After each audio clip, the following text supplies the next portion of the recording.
everyone. Thanks so much for joining me here today as we get to talk about one of my most favorite subjects, comic books. My name is Jose. I love comic books. I love talking about them, and I love sharing them with you. We're going to be looking at the Phantom Strange limited series, numbers 1 through 4. Now, we're not really going to talk a lot about the story itself. We're here to focus on early Mike Mignola art. This is from 1987. And another cool treat is P. Craig Russell, here with the initials PCR, is the inker. So, again, here is this cover. Mignola still had not done Hellboy. He is still becoming sort of that artist that we know him as to now, and he was blending that during this time here. Like I said, we're not really here to look at the story. I got this off eBay for not very much. Um, it was about $4 plus shipping. So, um, you can find these really cheap.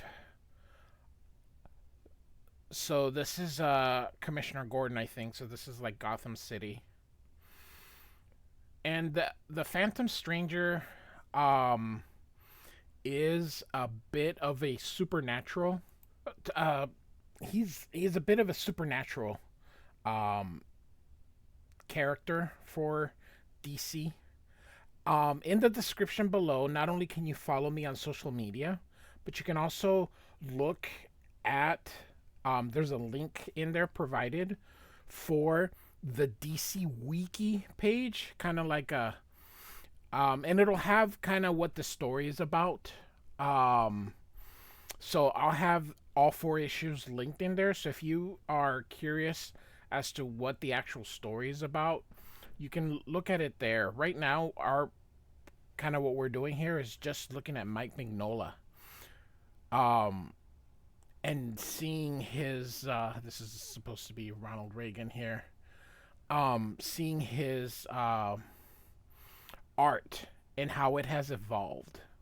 So this is what I call the middle stage. So he's not quite what he is now, but he's not quite what he was in the beginning. This is closer to what he is now, I think, than what he was toward the beginning.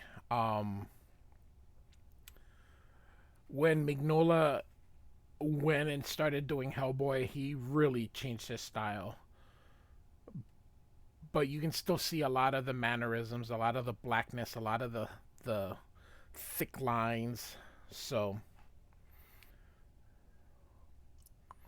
yeah, in the like I said, in the description below, not only can you find the links to my social media, which I just publish my art in there. That's all I really do on all the platforms. And the links then to this all four issues will be in there, so you can again go in there and just you can see what the story is.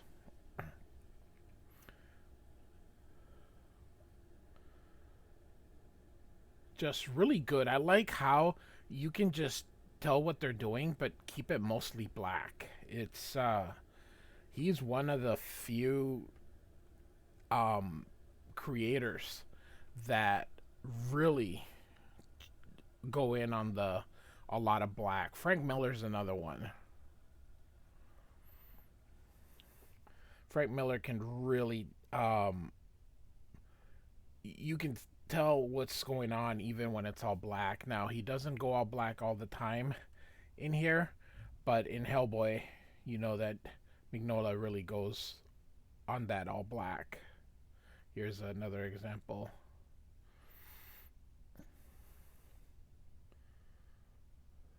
Beautiful, exquisite.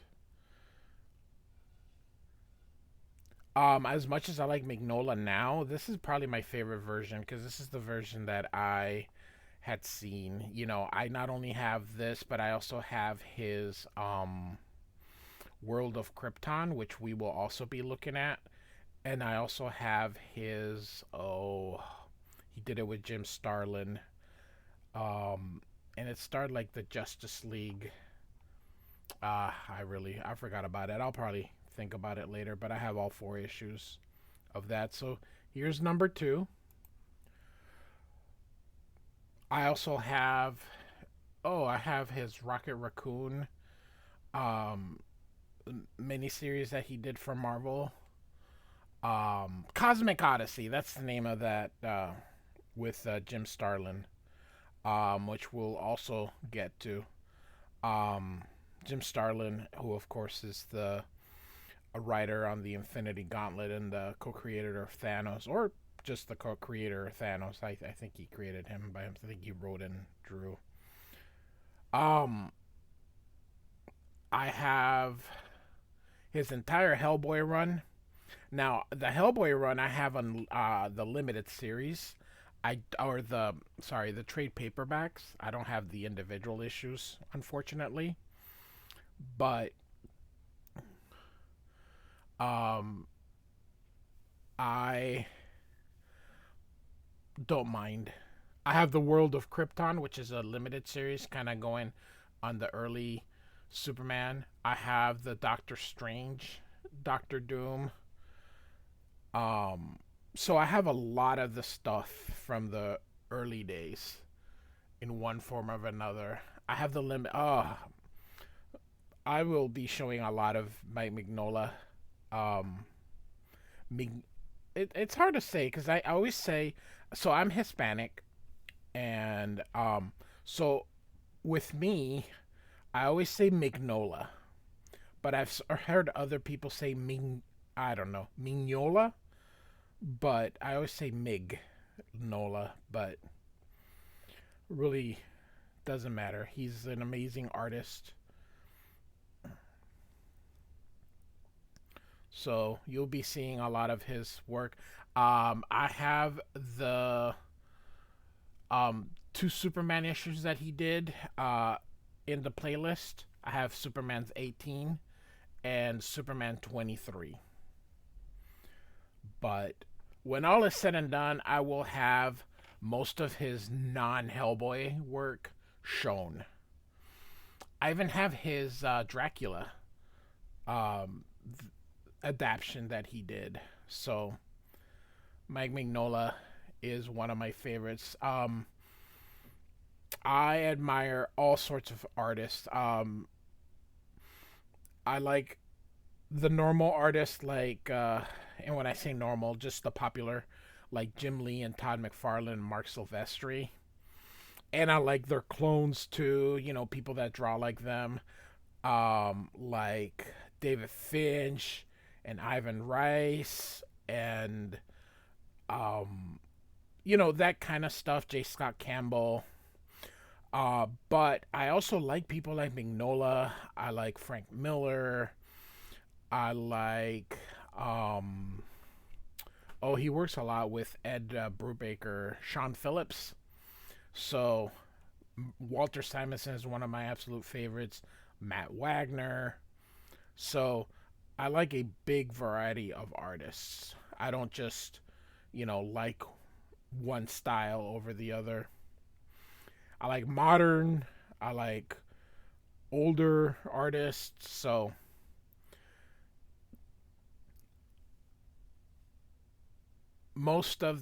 we're now in issue 3. Again, this is out of 4. So it looks like Ronald Reagan with a gun. I don't think it's supposed to be, but looks like it. And his signature has changed too. So if you take a look at how his signature was,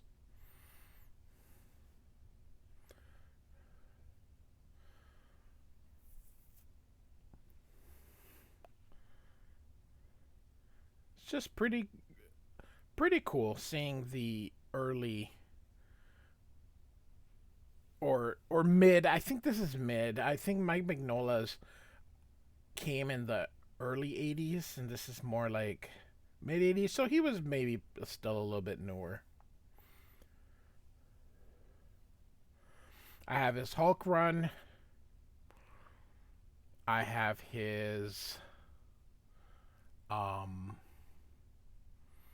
Alpha Flight run. You can get a lot of early Mignola relatively cheap. I don't think, a lot of his work is very affordable. It's just that the early Hellboys are super expensive, and of course the Rocket Raccoon is expensive. But the um, just regular stuff, you can find it for very cheap and affordable. So a lot of his work you can, like I said, you can get, and a lot of it has been collected. So this is collected off the Mike Mignola DC, the DC Universe. I think it's called DC Universe by Mike Mignola. It does not include the um Cosmic Odyssey, but Cosmic Odyssey you can get on your own.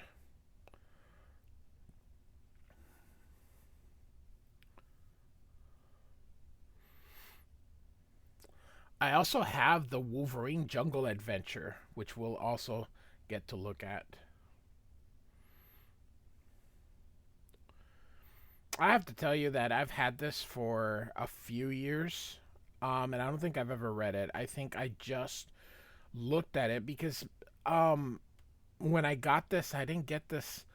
I didn't get this for the story. I didn't go, oh, I have to read this. I got this, so I was right. That was Ronald Reagan in the cover.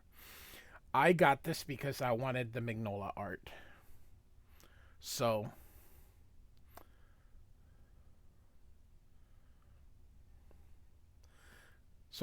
like I said, look in the link, and I'll have the description of what the story is about. Piecing it together, it looks like there's demons of some kind invading the Earth. So that's what I believe, kind of, is just by looking at it.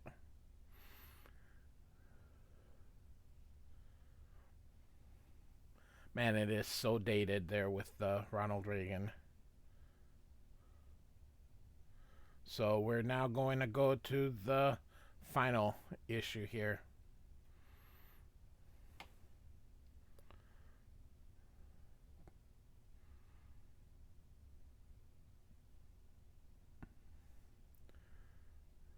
I don't know who Paul Cooperberg is. I saw him working a few issues in the during the mid '80s at DC, but he's not a talent that continued through.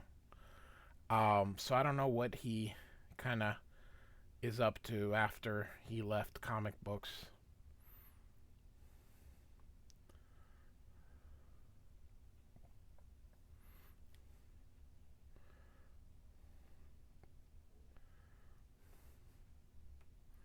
So yeah, this uses a lot of obscure characters, so it's part of the reason why you can probably get it for cheaper. It doesn't have, your Superman, your Batman, etc., etc.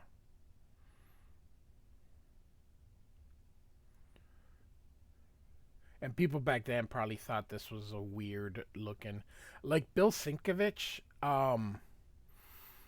He he's just a different type of artist.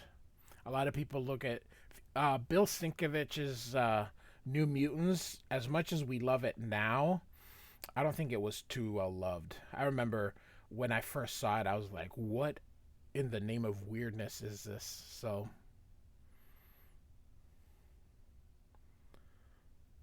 I think a lot of people would see Mignola's art and probably think the same thing.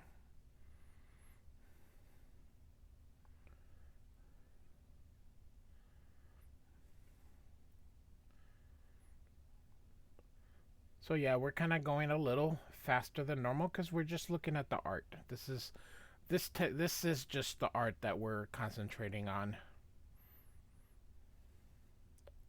Todd McFarlane always says that a good artist can sell a bad writer, but a good writer can't sell a bad artist. So in this case, and I don't know whether Paul Cooperberg is a bad writer because I haven't read it because again I wasn't interested in the story per se. I was looking at the Mignola isms, but um, in this case we are just here for the art.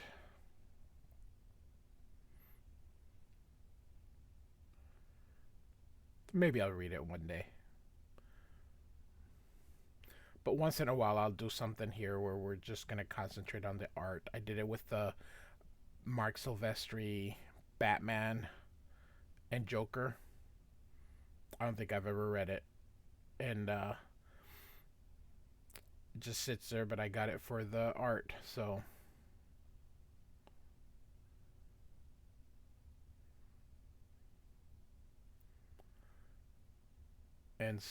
there we go. So the Phantom Stranger from 1987, with pencils by Mike Mignola and the inks by P. Craig Russell. Like and subscribe, and thanks for listening.